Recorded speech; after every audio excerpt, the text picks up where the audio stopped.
Your Excellency, President Tebboune, President of Algeria and Chair of APRM, Excellencies, Heads of State and Government, representatives of Africa Peer Review Mechanism, the United Nations Economic Commission for Africa, United Nations Commission for Africa, ladies and gentlemen.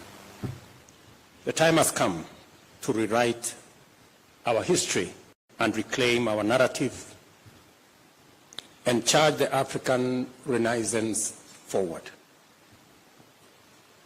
Esteemed colleagues, our urgent calling is to fulfill our duty to Africa's people and ensure that our continent takes its rightful place in shaping global progress in its full capacity and potential, both as a people and as countries. That is why we are gathered here today. Africa's economic potential is hamstrung by a financial system that misrepresents, distorts, and understates our reality. Global credit rating agencies have not only dealt a bad hand, they have also deliberately failed Africa. They rely on flawed models, distorted and outdated assumptions, and systemic bias, painting an unfair picture of our economies and leading to distorted ratings, exaggerated risks, and unjustifiably high borrowing costs. Let me say this again. Global credit rating agencies have let us down. They continue to rely on very flawed models and outdated assumptions. And the whole system is also biased. The result is that they paint a very unfair picture of our economies, and this has devastating effects because it leads to distorted ratings of what the situation really is. And it also leads to exaggerated risk of our countries and our continent, and obviously that leads to very high borrowing costs. These prejudice assessments come at an enormous cost to Africa. They deter investment, distort global trade, and derail progress towards sustainable development goals. By misjudging Africa, these agencies deny opportunities to investors and economies and deprive nations of prosperity. The numbers tell a damning story. The Africa Peer Review Mechanism and the United Nations Development Programme place the cost of biased credit rating at a staggering $75 billion in lost opportunities.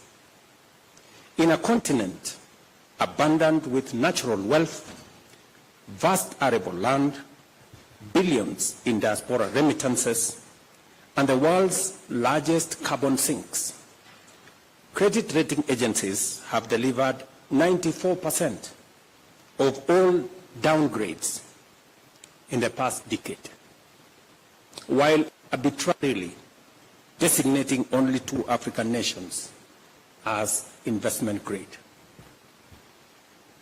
We must be bold and call this for what it is: a financial straitjacket imposed on Africa.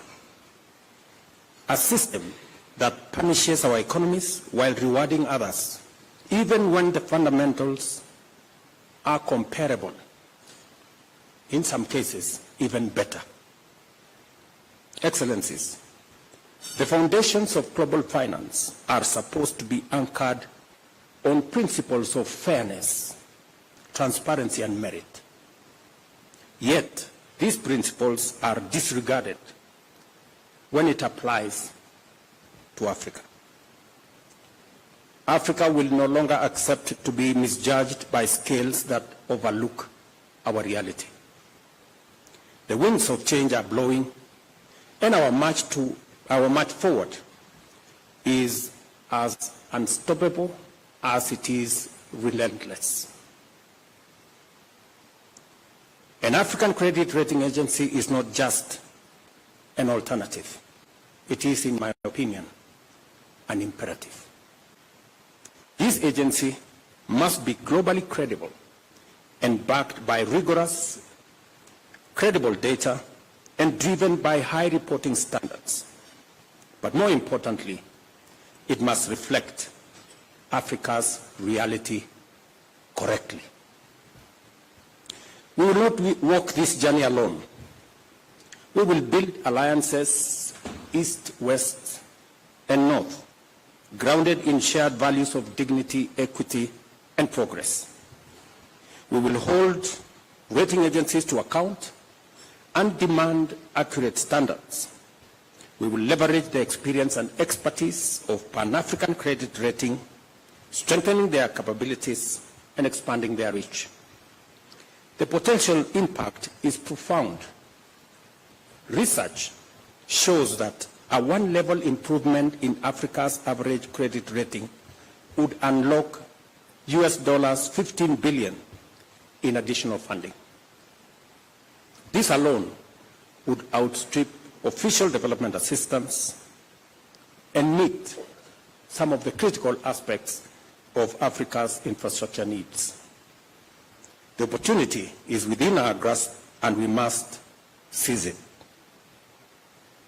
I want to emphasize that this agency will complement international credit rating agencies by filling in data and analytics